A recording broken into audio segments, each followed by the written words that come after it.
Hello, welcome back to the Work It podcast. This is our Ask Me Anything segment.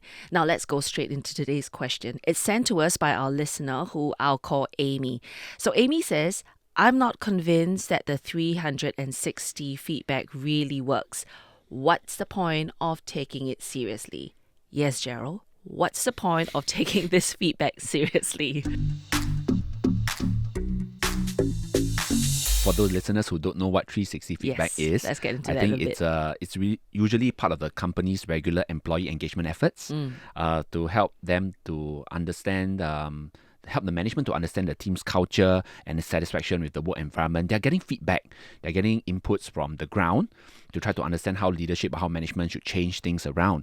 Also, of course, it's part of intentional leadership development efforts for some of the managers or leaders of the company to learn how they can be better leaders.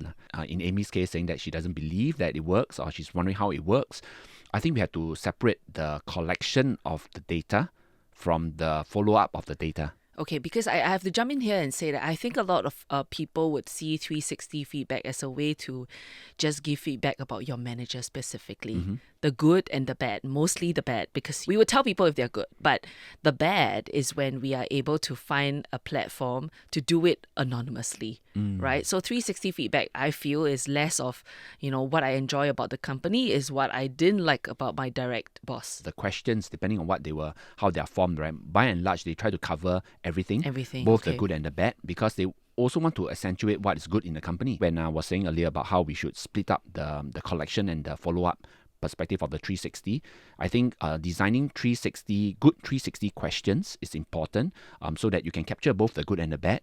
And a good capture of 360 data will also, of course, protect the respondent's identity as much as possible. So, for example, if you could be in a 3-person team and giving feedback to your boss is pretty obvious. It's obvious who you are. Who said what. Correct. So good feedback, 360 feedback systems, right? They would try to aggregate certain things so as not to make it identifiable. So that's the collection part. Then the other part of it, which is the follow-up, the analysis part of it, and this is where sometimes maybe it fails. So that's why maybe Amy feels that it's like no use. Yeah. That it's not effective. When we receive 360 feedback, right, what's the follow-up that's needed from there? When HR, when they often institute or rather they carry out such 360 feedback, do they give the support to the leaders of the department, the supervisors, the support to help them to be accountable on how to improve? Do they follow up with them on what are some of the change measures that they might want to have? And this is the part that sometimes it falls through. Very often the HR department, they may just ask the leaders to be accountable on their own. Right? They'll tell them that this is the report, your people are not happy, this is the feedback given to you, do something about it. But they don't tell them how to get there. They don't tell them how to get there, and they also don't follow up whether this thing has stopped. So it doesn't get flagged out again until the next 360 feedback. Let's say, for example, I don't see any change in my manager's behavior. Does that mean that the system isn't working? Can I then repeat myself again the next year and the year on? I mean, am I just going to be okay with it being on record? You don't have to wait until the next 360 feedback to give the response. Like if things are really not going well for you, find the opportunity to talk to your manager or your leader about the situation that you're in. I think you don't have to depend on such feedback occasions to really voice out or to air out what you feel should be changed. So really, again, being specific about what you're feeling towards the situation. Don't make it a personal thing. Be objective about it. Highlight the specifics. Talk about the impact, and then hear what your leader has to say. The person has to say towards the feedback you're giving to them. I think it's important for us to be able to have that courage to step up to voice out like this. But I know that this may be a little bit difficult for everybody. Some of us might find it easier to do than others. We talked about this giving feedback to a boss, so that we don't affect their relationship in another AMA. So, if anyone is interested, you can go and search for that AMA.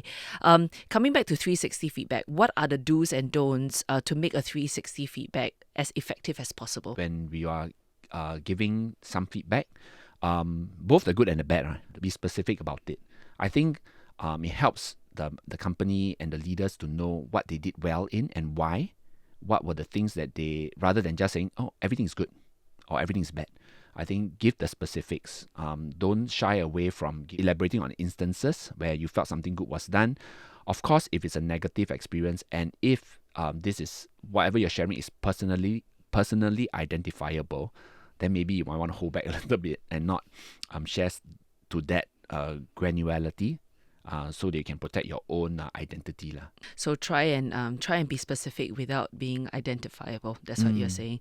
Well, if you are feeling jaded and think that the 360 feedback won't work, maybe don't be so quick to dismiss it. We hope that some of these tips that Gerald has given you here will help you in your next feedback session.